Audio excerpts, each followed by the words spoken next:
Tips atau cara agar pengisian bulir padi berbobot atau biasa disebut bulir padi bernas. Sebelum lanjut ke pembahasan, alangkah baiknya subscribe dan nyalakan lonceng notifikasinya. Jika sudah, mari simak video ini sampai selesai. Dalam budidaya tanaman padi, tentunya Sobat Tani menginginkan hasil panen padinya berlimpah. Dalam hal ini tentu Sobat Tani perlu mengetahui bagaimana cara agar pengisian bulir padi berbobot atau bernas sampai ke pangkal atau bulir terisi semua.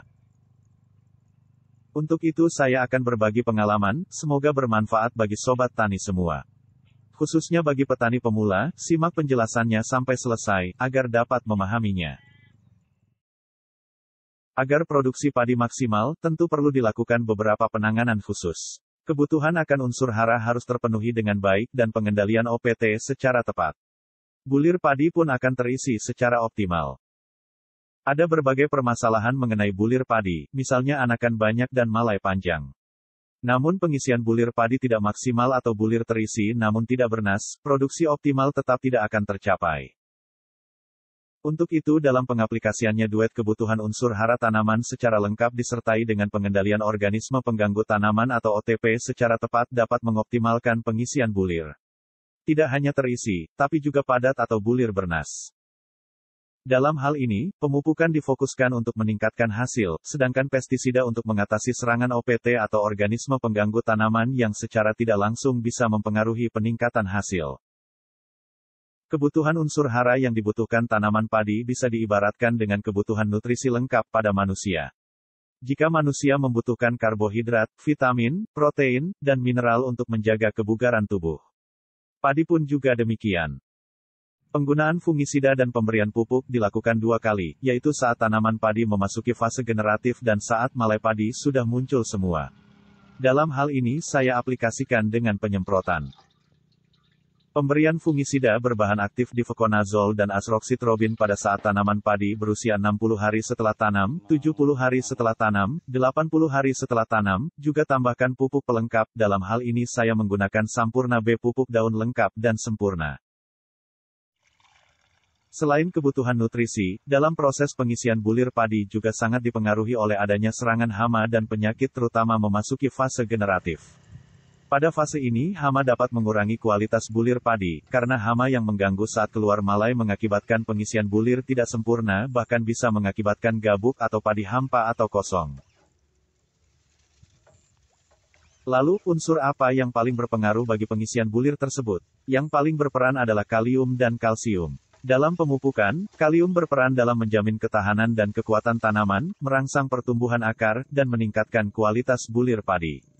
Sementara kalsium memang bagus untuk tanaman serealia, kalsium ini bagus untuk mempertebal dinding sel pada tanaman, nantinya akan tahan rebah, terus daya simpannya nanti juga akan bagus. Kalsium juga mengatur metabolisme ketersediaan unsur hara dalam tanaman. Namanya metabolisme itu intinya memasak. Nah, kalsium berperan mempercepat pemasakan supaya cepat tersedia bagi tanaman dengan mengatur pH tanah. Kebutuhan kalium dan kalsium inilah yang harus dipenuhi saat tanaman memasuki masa generatif. Pada fase pembungaan merupakan tahap keluarnya malai padi sampai dengan terjadinya persarian. Dalam satu rumpun, tahap ini merupakan masa kritis kedua, di mana ketersediaan air dan hormon tanaman sangat dibutuhkan untuk proses pembungaan. Setiap tanaman pastinya sangat membutuhkan unsur hara untuk keberlangsungan hidupnya. Karena unsur hara, baik makro maupun mikro merupakan sumber nutrisi bagi tanaman tersebut. Cara agar bulir padi berisi semua yaitu dengan mendapatkan hormon tanaman. Dulur-dulur bisa menggunakan pupuk organik cair spesialis tanaman pangan sayur, sebab mengandung unsur hara makro dan mikro lengkap yang dibutuhkan tanaman padi dan memiliki kandungan 7 bakteri menguntungkan di dalamnya. 7 bakteri tersebut merupakan bakteri tangguh dan pilihan yang dapat membantu mempercepat mengembalikan kesuburan tanah yang disebabkan karena penumpukan residu kimia dan logam berat dalam tanah selama bertahun-tahun akibat pemakaian pupuk kimia dan pestisida kimia yang berlebihan. Karena dengan hormon tanaman, malai padi akan keluar maksimal, bulir padi keluar sempurna atau menghindari bulir padi terjepit batang, keluar lebih serempak dan lebih cepat. Namun perlu Sobat Tani ketahui, kapan tanaman padi tidak boleh disemprot. Yaitu ketika tanaman padi sudah mulai berbunga, maka jangan lakukan penyemprotan dulu, biarkan padinya berbunga dulu. Kenapa? Karena pada masa berbunga dilakukan penyemprotan, maka akan menyebabkan putik bunga menjadi rontok dan nantinya bulir akan kosong atau gabuk. Tunggu saat bulir sudah terisi dulu karena putik bunga sudah melewati fotosintesis dan bulir sudah dalam kondisi tertutup.